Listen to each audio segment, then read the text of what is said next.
ಮೂರಿನಕಟ್ಟೆ ಮರು ನಿರ್ಮಾಣ ಸಂಘರ್ಷ, ಭಟ್ಕಳದಲ್ಲಿ ಸ್ಥಿತಿ ಬೂದಿ ಮುಚ್ಚಿದ ಕೆಂಡ. ಕಾಕ್ರೋಚ್ ಜನತಾ ಪಾರ್ಟಿ ವಿರುದ್ಧ ಸಿಬಿಐ ತನಿಖೆಗೆ ಮನವಿ, ತುರ್ತು ಅರ್ಜಿ ವಿಚಾರಣೆಗೆ ಸುಪ್ರೀಂ ಕೋರ್ಟ್ ನಕಾರ. ಚಿಕ್ಕಮಗಳೂರಿನಲ್ಲೂ ಕಾಲಿಟ್ಟ ಕಾಕ್ರೋಚ್ ಟ್ರೆಂಡ್. ಬೋರಿಂಗ್ ಆಸ್ಪತ್ರೆ ಕಾಂಪೌಂಡ್ ಕುಸಿದ ಪ್ರಕರಣ, ಗುತ್ತಿಗೆದಾರನ ಮೇಲೆ ಎಫ್ಐಆರ್ ದಾಖಲು. ಈ ಎಲ್ಲಾ ಸುದ್ದಿಗಳನ್ನು ನೋಡೋಣ ಕರ್ನಾಟಕ ಟಾಪ್ 20ಯಲ್ಲಿ. ಉತ್ತರ ಕನ್ನಡ ಜಿಲ್ಲೆಯ ಭಟ್ಕಳದಲ್ಲಿ ಮೂರಿನಕಟ್ಟೆ ಮರು ನಿರ್ಮಾಣದ ವಿಚಾರವಾಗಿ ಎರಡು ಸಮುದಾಯಗಳ ನಡುವೆ ತೀವ್ರ ಉದ್ವಿಗ್ನ ವಾತಾವರಣ ನಿರ್ಮಾಣವಾಗಿದೆ. ಹೀಗಾಗಿ ಇವತ್ತಿನಿಂದ 3 ದಿನಗಳವರೆಗೂ ಕೂಡ ನಿಷೇಧಾಜ್ಞೆಯನ್ನು ಜಾರಿ ಮಾಡಲಾಗಿದೆ. ಮೇ 25ರಿಂದ 27ರವರೆಗೂ ಭಟ್ಕಳ ಪಟ್ಟಣ ಹಾಗೂ ಜಾಲಿ ಪಂಚಾಯತ್ ವ್ಯಾಪ್ತಿಯಲ್ಲಿ ನಿಷೇಧಾಜ್ಞೆ ಜಾರಿ ಇದೆ. 5 ಅಥವಾ ಅದಕ್ಕಿಂತ ಹೆಚ್ಚು ಜನರು ಗುಂಪುಗೂಡುವುದನ್ನು ನಿಷೇಧಿಸಲಾಗಿದೆ. ಭಟ್ಕಳ ಎಸಿ ಆದೇಶಿಸಿದ್ದಾರೆ. ಘಟನೆಗೆ ಕಾರಣವಾದ ಮುರಿನಕಟ್ಟೆಯಲ್ಲಿ ಕೆಎಸ್ಆರ್ಪಿ ತುಕಡಿಯನ್ನ ನಿಯೋಜನೆ ಮಾಡಲಾಗಿದ್ದು 500ಕ್ಕೂ ಹೆಚ್ಚು ಪೊಲೀಸರು ಭಟ್ಕಳ ನಗರ ಹಾಗೂ ಜಾಲಿ ಪಟ್ಟಣ ಪಂಚಾಯಿತಿ ವ್ಯಾಪ್ತಿಯಲ್ಲಿ ಭದ್ರತೆಗೆ ನಿಯೋಜನೆ ಮಾಡಲಾಗಿದೆ. ಅಹಿತಕರ ಘಟನೆ ನಡೆಯದಂತೆ ಪೊಲೀಸರು ಭದ್ರತೆಯನ್ನು ಹೆಚ್ಚಿಸಿದ್ದಾರೆ. ಈ ನಡುವೆ ಶಾಂತಿಗೆ ಯಾವುದೇ ಧಕ್ಕೆ ಆಗಲ್ಲ ಅಂತ ಹೇಳಿ ಎಸ್ಪಿ ಮಾಹಿತಿ ಕೊಟ್ಟಿದ್ದಾರೆ. ಇನ್ನು ಈ ಜಾಗವನ್ನ ಧ್ವಂಸಗೊಳಿಸಿಲ್ಲ, ಯಾವುದೇ ಹಾನಿ ಆಗಿಲ್ಲ ಅಂತ ಹೇಳಿ ಸ್ಪಷ್ಟಪಡಿಸಿದ್ದಾರೆ. ಗಲಾಟೆಗೆ ಸಂಬಂಧಪಟ್ಟಂತೆ ವಿಡಿಯೋ ಚಿತ್ರೀಕರಣ ಆಧರಿಸಿ ಪೊಲೀಸರ ಮೇಲೆ ಹಲ್ಲೆ, ಸಾಮಾಜಿಕ ಜಾಲತಾಣದಲ್ಲಿ ಸುಳ್ಳು ಮಾಹಿತಿ ಸೇರಿ 4 ಪ್ರತ್ಯೇಕ ಪ್ರಕರಣಗಳನ್ನು ದಾಖಲಿಸಿ 6 ಜನರನ್ನು ಬಂಧಿಸಲಾಗಿದೆ ಅಂತ ಹೇಳಿ ಎಸ್ಪಿ ತಿಳಿಸಿದರು.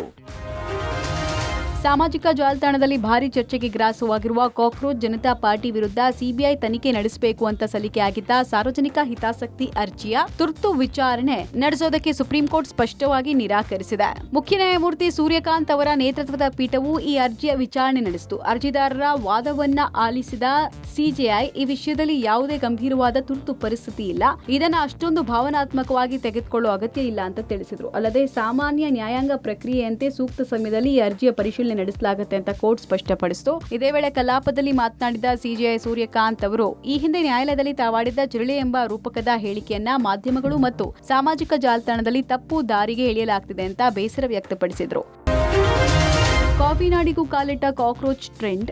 ನೀಟ್ ಪರೀಕ್ಷೆ ಪ್ರಶ್ನೆ ಪತ್ರಿಕೆ ಸೋರಿಕೆ ಖಂಡಿಸಿ ಕಾಕ್ರೋಚ್ ಟಿ ಶರ್ಟ್, ಮುಖವಾಡ ಧರಿಸಿ ಪ್ರತಿಭಟನೆಗೆ ಕರೆ ಕೊಟ್ಟ ಎನ್ಎಸ್ಯುಐ. ಚಿಕ್ಕಮಗಳೂರು ಹನುಮಂತಪ್ಪ ವೃತ್ತದಲ್ಲಿ ಕಾಕ್ರೋಚ್ ಡ್ರೆಸ್ನಲ್ಲೇ ಪ್ರತಿಭಟನಾಕಾರರು ರೋಡಿಗೆ ಬಂದರು. ಕೇಂದ್ರ ಸರ್ಕಾರದ ವಿರುದ್ಧ ಆಕ್ರೋಶ ಹೊರಹಾಕಿದರು. ಕೇಂದ್ರ ಸಚಿವ ಧರ್ಮೇಂದ್ರ ಪ್ರಧಾನ್ ರಾಜೀನಾಮೆಗೆ ಒತ್ತಾಯಿಸಿದರು. ಅಲ್ಲದೆ ಪ್ರಶ್ನೆ ಪತ್ರಿಕೆ ಲೀಕ್ ಕುರಿತು ಸೂಕ್ತ ತನಿಖೆ ನಡೆಸಿ ಸೂಕ್ತ ನ್ಯಾಯ ಒದಗಿಸುವಂತೆ ಎನ್ಎಸ್ಯುಐ ಕಾರ್ಯಕರ್ತರು ಆಗ್ರಹಿಸಿದರು.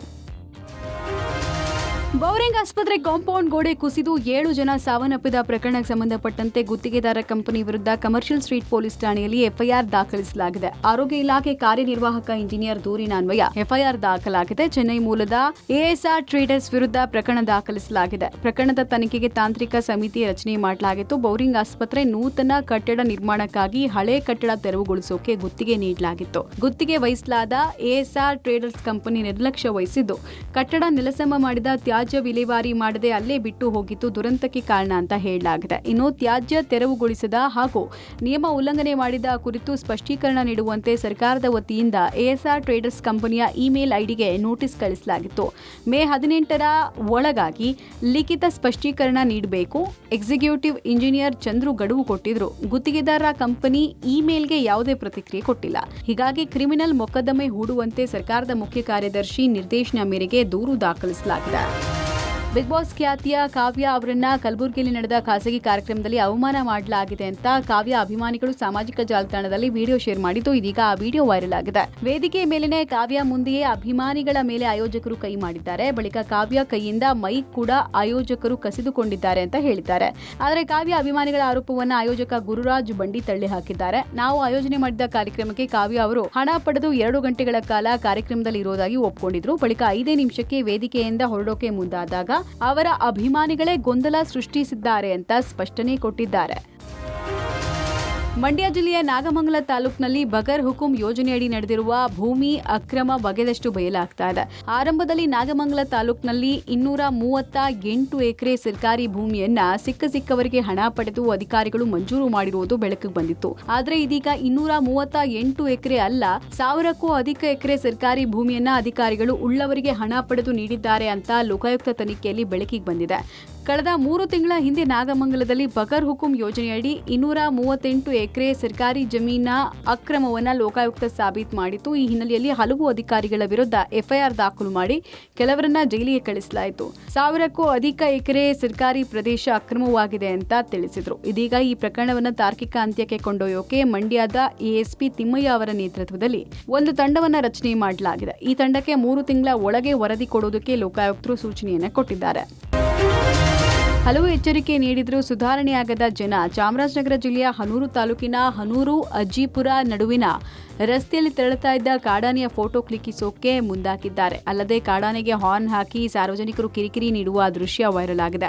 ಸಾರ್ವಜನಿಕರ ಬೇಜವಾಬ್ದಾರಿ ವರ್ತನೆಯಿಂದ ದೊಡ್ಡ ಅನಾಹುತ ಸಂಭವಿಸುವುದು ತಪ್ಪಿದೆ. ಇನ್ನು ಕಾಡಾನೆಗಳನ್ನ ಕಾಡಿಗೆ ಅಟ್ಟುವ ಸಂದರ್ಭದಲ್ಲಿ ಕಾಡಾನೆಗಳು ಅರಣ್ಯ ಇಲಾಖೆ ಸಿಬ್ಬಂದಿಗಳನ್ನೇ ಬೆನ್ನಟ್ಟಿದ ಘಟನೆ ಕೊಡಗು ಜಿಲ್ಲೆಯ ವಿರಾಜಪೇಟೆ ತಾಲೂಕಿನ ಗುಹ್ಯ ಗ್ರಾಮದಲ್ಲಿ ನಡೆದಿದೆ.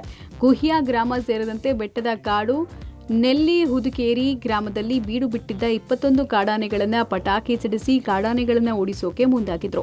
ಇದರಿಂದ ಕೋಪಗೊಂಡ ಕಾಡಾನೆಗಳು ಅರಣ್ಯ ಸಿಬ್ಬಂದಿಯನ್ನ ಬೆನ್ನಟ್ಟಿವೆ. ಕಾಡಾನೆಗಳ ದಾಳಿ ತಪ್ಪಿಸಿಕೊಳ್ಳೋಕೆ ಕಾಫಿ ತೋಟದ ಒಳಗೆ ಓಡಿ ಹೋಗಿ ಪ್ರಾಣ ಉಳಿಸಿಕೊಂಡ ಸಿಬ್ಬಂದಿಗಳು. ಕಂಪ್ಯೂಟರ್ ಕ್ಲಾಸ್ಗೆ ಹೋಗಿದ್ದ ಬಾಲಕಿಯನ್ನ ಪುಸಲಾಯಿಸಿ ಅಪಹರಿಸಿ ಅತ್ಯಾಚಾರ ನಡೆಸಿರುವ ಪ್ರಕರಣ ಗದಗ ಜಿಲ್ಲೆಯ ಲಕ್ಷ್ಮೇಶ್ವರ ಪೊಲೀಸ್ ಠಾಣಾ ವ್ಯಾಪ್ತಿಯಲ್ಲಿ ನಡೆದಿದೆ. 17 ವರ್ಷ 5 ತಿಂಗಳ ಬಾಲಕಿ ಮೇಲೆ ಅಲ್ಲಬಕ್ಷಿ ಕೊಪ್ಪದ ಎಂಬ ಆರೋಪಿ ಅತ್ಯಾಚಾರ ನಡೆಸಿದ್ದಾನೆ ಅಂತ ಆರೋಪ ಇದೆ. 2 ದಿನಗಳ ಹಿಂದೆ ನಡೆದ ಪ್ರಕರಣ ತಡವಾಗಿ ಬೆಳಕಿಗೆ ಬಂದಿದೆ. ಸಂತ್ರಸ್ತೆ ಮೇಲೆ ಆರೋಪಿ 2ನೇ ಬಾರಿಗೆ ಅತ್ಯಾಚಾರ ಎಸಗಿದ್ದಾಗಿ ಪ್ರಕರಣ ದಾಖಲಾಗಿದೆ. ಈ ಹಿಂದೆ 2025ರಲ್ಲಿ ಇದೇ ಬಾಲಕಿಯಿಂದ ಇದೇ ಆರೋಪಿ ಮೇಲೆ ಶಿರಹಟ್ಟಿ ಪೊಲೀಸ್ ಠಾಣೆಯಲ್ಲಿ ದೂರು ದಾಖಲಿಸಿದ್ರು. ಆಗ ಆರೋಪಿ ಅಲ್ಲಬಕ್ಷಿ ಪೋಕ್ಸೋ ಕೇಸ್ ಮೇಲೆ ಜೈಲು ಸೇರಿದ. ಜೈಲಿಂದ ಹೊರಬಂದ ನಂತರ ಸೇಡ್ ತೀರಿಸಿಕೊಳ್ಳೋಕೆ ಮುಂದಾದ ಆರೋಪಿ ಅದೇ ಸಂತ್ರಸ್ತೆ ಮೇಲೆ 2ನೇ ಬಾರಿಗೆ ಕೃತ್ಯ ಎಸಗಿದ್ದಾನೆ. ಧಾರವಾಡದ ವಿದ್ಯಾಗಿರಿ ಠಾಣೆಯಲ್ಲಿ ಖಾಜಾ ಸಾಬ್ ಪಠಾಣ್ ಎಂಬ ವ್ಯಕ್ತಿ 14 ವರ್ಷದ ಬಾಲಕಿ ಮೇಲೆ ಅತ್ಯಾಚಾರ ಮಾಡಿದ ಪ್ರಕರಣ ದಾಖಲಾಗಿದೆ.